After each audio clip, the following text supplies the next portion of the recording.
जय हिंद। बड़ी खबर आ रही है सेबी के हवाले से, जहां पर सेबी ने एक के बाद एक बम फोड़ना शुरू करा।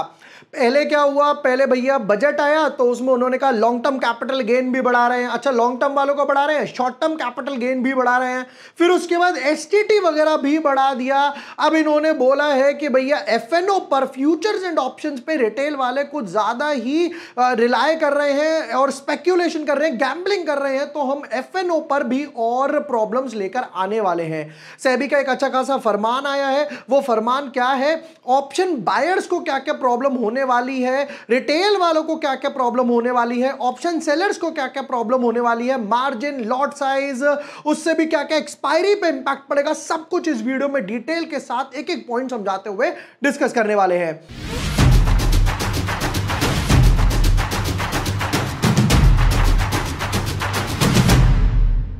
Hi everyone, my name is Vibhor Vashne. I am a SEBI registered research analyst. जुलाई में सेबी का सिर्फ कंसल्टेशन पेपर आया था कि भाई हम सिर्फ कंसल्ट कर रहे हैं। उस टाइम भी मैंने यही बोला था कि भाई सेबी ने सोच लिया तो वो करके ही मानेगी, इसका नहीं सुनना, इसका नहीं सुनना, करनी अपने मन की ही है, और वो ही फाइनली हुआ। अब इससे आपकी ट्रेडिंग पर क्या इंपैक्ट पड़ने वाला है वो हम आज वीडियो में डिस्कस करते हैं। देखते हैं कि क्या क्या पॉइंट्स है, एक एक पॉइंट डिस्कस करूंगा, आपको समझाऊंगा और आगे जाकर क्या क्या प्रॉब्लम्स अराइज होंगे और आगे जाके और क्या क्या चेंजेस एक्सपेक्टेड है वो भी आज हम डिस्कस कर लेते हैं। But yes, before moving ahead, अगर अभी तक आपने चैनल सब्सक्राइब नहीं किया है या न्यू यूजर हो, यहां पर देखो 2 महीने पहले ही मैंने वीडियो डाला था, SEBI new rules on option trading, weekly expiry, ये वो, इस पे मैंने डाला था। सब कुछ मैंने पॉइंट पहले ही एक्सप्लेन कर दिया था। अब क्या क्या फरमान आया है जरा वो देखते हैं। ये सर्कुलर आया, इन्होंने ये वो सारी बातें लिखी, क्या क्या लिखी समझना शुरू करते हैं। Measures to strengthen equity index derivatives. पहली बात तो अभी स्टॉक की बात हो ही नहीं रही, अभी बात हो रही है किसकी, इंडेक्स की। इंडेक्स में क्या क्या हमारे पास है, Nifty, bank Nifty, fin Nifty, mid cap, और उसके बाद बैंकेक्स और सेंसेक्स वगैरह की एक्सपायरी वगैरह इन्होंने डाली है for increased investor protection and market stability, कि भैया जो इन्वेस्टर है उसको हम थोड़ा सा प्रोटेक्ट करें और मार्केट जो वोलेटाइल वगैरह होता है उसको भी स्टेबल वगैरह किया जाए। ठीक है, देखते हैं क्या क्या पॉइंट्स लिखे हैं, हमारे काम के कौन कौन से पॉइंट्स वगैरह हैं वो भी हम लोग वगैरह यहां पर देख लेते हैं। ये वो कंसल्टेशन पेपर था जुलाई की जिसकी मैं बात कर रहा था, जिसके ऊपर मैंने पूरा वीडियो भी उस टाइम बनाया था। ठीक है जी, शुरू किया जाए। नंबर 1 आ गई बात ऑप्शन बायर्स की, तो पढ़िए मेरे साथ। Upfront collection of option premium from option buyers, कि सारा का सारा प्रीमियम जितना आप दे रहे हो वो ऑप्शन बायर से पहले ही ले लिया जाए। Option prices move in a non linear way and carry very high implicit leverage. These are time contract with the possibility of fast paced price appreciation और डेप्रिसिएशन। हम लोग ऑप्शन में यूजुअली क्या देखते हैं, 5 का 10 हो गया, 10 का 15 हो गया और 15 का वापस से 2 रुपए हो गया, अप एंड डाउन इस तरीके से चलता है। In order to avoid any undue intraday leverage to the end client and to discourage any practice of allowing any positions beyond the collateral at the end client level, it has been decided to mandate collection of options premium upfront from option buyers by the trading member यानी कि broker.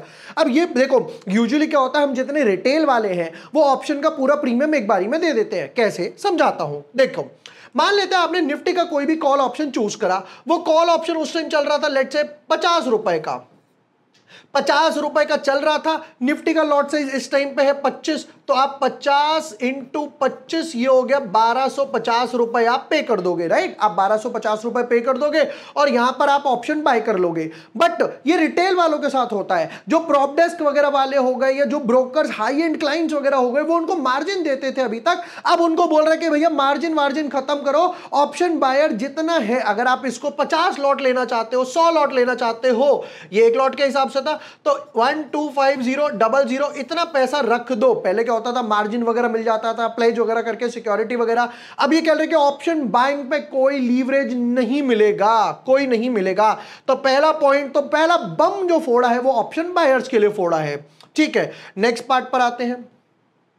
ये हो गया option buyers की insufficient implement. ये वो कब से आने वाला है? ये आने वाला है 1 फरवरी 2025। जब बजट आएगा तो एक बम ये फूटेगा, एक बम ऑलरेडी निर्मला मैडम आपके ऊपर फोड़ देंगी। टैक्सेस वगैरह का नॉर्मल सी बात है, अब इंडियंस को आदत पड़ने वाली है हाइयर टैक्सेस की, ठीक है। अच्छा मैं किसी बात वीडियो में और भी बोल देता हूं, अभी 10 का 12.5 करा है, 12.5 का 15 भी होगा और 15 का 20 भी होगा लॉन्ग टर्म कैपिटल गेन, और जो शॉर्ट टर्म कैपिटल गेन है वो 15 का 20 करा है, 20 का 22, 22 का 25 और 25 का 30 भी करेंगे। हाईएस्ट ब्रैकेट 30 का इन लोगों को लगता है कि भैया जब ये भी निर्मला मैडम और रेवेन्यू सेक्रेटरी ने कहा था कि भाई ये जो कैपिटल गेन्स वगैरह उसमें कोई मेहनत नहीं लगती, भाई यहां आकर देखो ना, सारा रिस्क मैं ले रहा हूं, रिसर्च मैं कर रहा हूं, बैठ के पेशेंस में रख रहा हूं। नेक्स्ट पार्ट पर आते हैं, removal of calendar spread treatment on the expiry day. Expiry day पर जो लोग कैलेंडर स्प्रेड वगैरह खेलते थे, ऑप्शन सेलर्स वगैरह, यूजुअली उनको ये कैलेंडर स्प्रेड वगैरह का बेनिफिट वगैरह नहीं मिला करेगा। Intraday monitoring of position limits, अब पोजीशन वगैरह स्टॉक एक्सचेंज हमेशा जो है वो बैक टू बैक मॉनिटर्स वगैरह किया करेंगे। और इंपॉर्टेंट आते हैं, अब आई काम की बात, contract size for index derivatives. Index derivatives जो है उसमें कॉन्ट्रैक्ट साइज वगैरह कैसे बनेगा समझते हैं। क्या बोलते हैं ये वो contract size for index futures and index option respectively कब करा था? ये वो वगैरह बात करी थी इन्होंने कि भाई लास्ट अक्टूबर 2023 में बात करी थी। The current stipulation is for such contracts to have a value between 5 lakh to 10 lakh.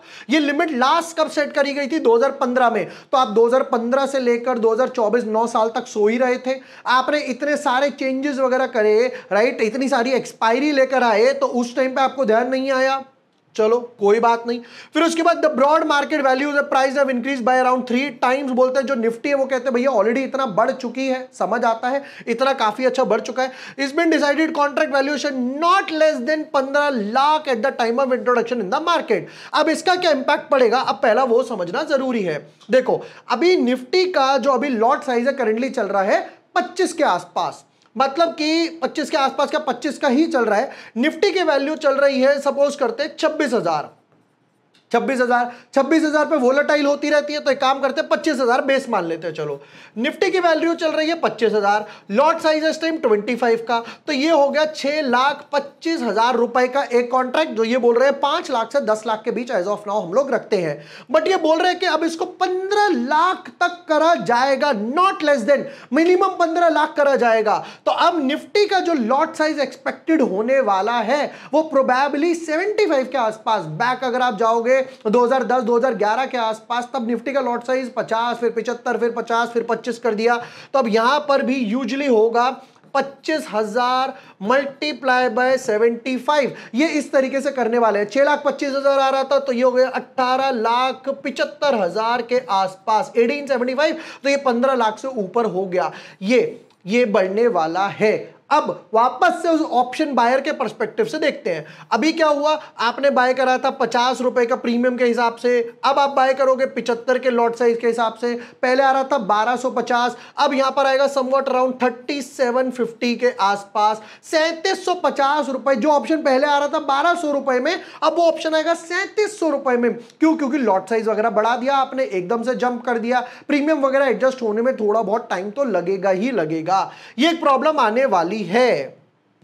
ये एग्जांपल दिया निफ्टी का, अब इस हिसाब से बैंक निफ्टी का भी बताता हूं। अभी बैंक निफ्टी मान लेते हैं फॉर एग्जांपल चल रही है 50,000 के आसपास, बेस मान के चलते हैं क्योंकि वोलेटाइल चलती है। मल्टीप्लाई बाय 15 कर लेते हैं, 15 ये हो गया आपका 7.5 लाख, 7.5 लाख। तो हो सकता है बैंक निफ्टी का लॉट साइज करके कर दे 30 के आसपास, तो ये हो गई आपकी 15 लाख के आसपास। उसका कर देंगे 75 के आसपास, 65 60 75 के आसपास। इसका कर देंगे 30 35 40 के आसपास। तो दोनों के लॉट साइज बढ़ने वाले हैं। बट हां, अच्छी बात सिर्फ अभी यह है कि ये इंडेक्स डेरिवेटिव्स की बात है, स्टॉक डेरिवेटिव्स की बात अभी नहीं करी गई है। नेक्स्ट पार्ट पर आते हैं। ये वो हम लोगों ने पूरा पढ़ लिया, लीवरेज वगैरह के बारे में पढ़ लिया।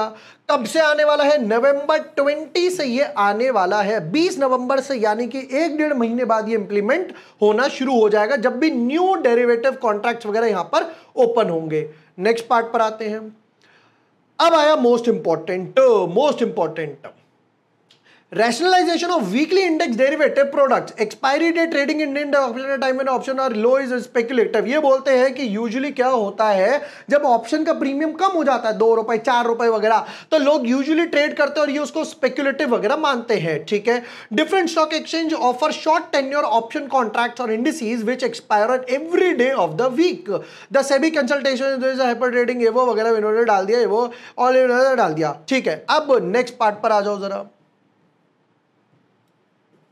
Accordingly, in order to specifically address this issue of excessive trading in index derivatives on expiry day, it has been decided to rationalize index derivative products offered by which we expire.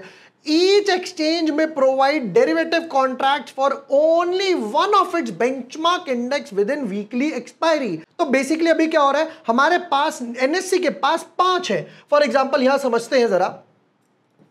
Number 1 इनके पास एक हो गया Nifty, फिर उसके बाद BNF Nifty, bank Nifty, फिर उसके बाद फिन, मिड कैप, और नेक्स्ट इनके पास आता है नेक्स्ट 50। नेक्स्ट 50 इतनी अभी अभी मार्केट में आई है तो इतना लोगों को नहीं आइडिया, इसमें वॉल्यूम वगैरह भी थोड़ा कम है। इनके पास हो गया 5, और उसके बाद BSE के पास है सेंसेक्स और बैंकेक्स वगैरह। तो अब ये बोल रहे हैं भैया ये सब हटाओ, आप सिर्फ एक दे सकते हो, 5 में से कोई एक चूज कर लो। मोस्ट प्रोबेबली ये कटेगा, ये कटेगा, ये कटेगा, या तो सिर्फ निफ्टी बचेगा या बैंक निफ्टी बचेगा, और हो सकता है मोस्ट प्रोबेबली क्योंकि वहां बड़ा एक्सचेंज जो है वो सेंसेक्स है तो वो सेक्सेंस वगैरह रखे। 5 में से आपके पास सिर्फ एक वीकली एक्सपायरी रह जाएगी। जब मैंने ट्रेडिंग स्टार्ट करी थी 2013 के आसपास, तब हमारे पास सिर्फ 2 ही होते थे, निफ्टी और उसके बाद बैंक निफ्टी, फिर Nifty, mid cap, Nifty next 50, Sensex, bank sex, ये सब अभी अभी आए हैं। जब आपको रिटेल वाले की इतनी प्रॉब्लम थी ही तो पहले इसको इंट्रोड्यूस कर दिया, एसटीटी वगैरह अच्छा खासा खा लिया, अब कह रहे हैं भैया इसको बंद कर दो, कॉन्ट्रैक्ट वगैरह बढ़ा दो। 9 साल तक सो रहे थे क्या यार। नेक्स्ट पार्ट पर आते हैं। फिर ये चीज हो गई, अब ये डेफिनेटली इंपैक्ट डालने वाला है, और ये कब से आने वाला है, ये भी 20 नवंबर से ही इंप्लीमेंट होने वाला है, ठीक है। अब आते हैं ऑप्शन सेलर की तरफ। क्या बोलते हैं, increase in tail risk coverage on the day of option expiry. ELM is levied with the view to cover tail risk outside the scanning risk on the day of options contract expiry. Given the highlighted speculative activity option position at the alternate risk, it has been increased to increase the tail risk coverage by levying an additional ELM of 2% for short option contracts. मतलब basically क्या है, जो option seller वगैरह short वगैरह करते हैं अब उनको 2% एक्स्ट्रा मार्जिन, 2% एक्स्ट्रा पैसा देना पड़ेगा। This would be applicable for all short options at the start of the day। ये वो वगैरह इन्होंने यहां पर वगैरह डाल दिया अपना बनाकर, मेजर डाल दिए। कब कब से, ये इंपॉर्टेंट है, ये जरूर देख लीजिए। वापस एक बार रिवाइज करवा देता हूं। जो ऑप्शन बायर सबसे प्रीमियम कलेक्ट ज्यादा किया जाएगा वो कब से आएगा, 1 फरवरी 2025। रिमूवल ऑफ कैलेंडर स्प्रेड जिसका एक हेज मिल जाता था वो भी कब है, फरवरी 2025 से। मॉनिटरिंग वगैरह कब से की जाएगी, न्यू फाइनेंशियल ईयर से, काट देते हैं। इन तीनों का भी कोई इतना इंपॉर्टेंट नहीं है। कॉन्ट्रैक्ट साइज इंडेक्स डेरिवेटिव में 20 नवंबर से, जो मैंने आपको बताया 15 लाख बैंक निफ्टी का example. Rationalisation of weekly expiry, यानी 5 एक्सपायरी में से NSE एक चूज करेगा और BSE एक चूज करेगा, वो भी 20 नवंबर से। और ऑप्शन सेलर्स वगैरह के लिए कब से आने वाला है, 20 नवंबर से ही आने वाला है। ये वो वगैरह इन्होंने पूरा डाल दिया, ये वो खत्म हो गया, ये सेबी की वेबसाइट वगैरह पे आ गया।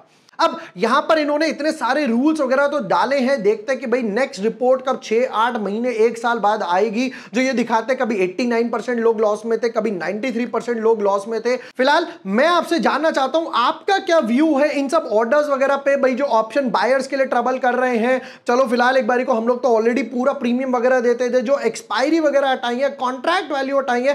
कमेंट सेक्शन में डेफिनेटली अपना व्यू दीजिएगा कि भाई आपको लगता है कि ये अच्छा है, जो लोग स्पेक्युलेट वगैरह करते थे वो थोड़ा सा कम करा करेंगे, या आपको लगता है कि नहीं यार ये गलत है, सबको राइट टू ट्रेड है, भाई मेरा मन मेरा पैसा, मैं कुछ भी ट्रेड वगैरह करूं। अपना व्यू कमेंट सेक्शन में डेफिनेटली दीजिएगा, और अगर लगा हो वीडियो यूजफुल है तो दोस्तों के साथ शेयर कीजिएगा, उनको भी एडुकेट कीजिए। Thank you for watching the video, lots of love.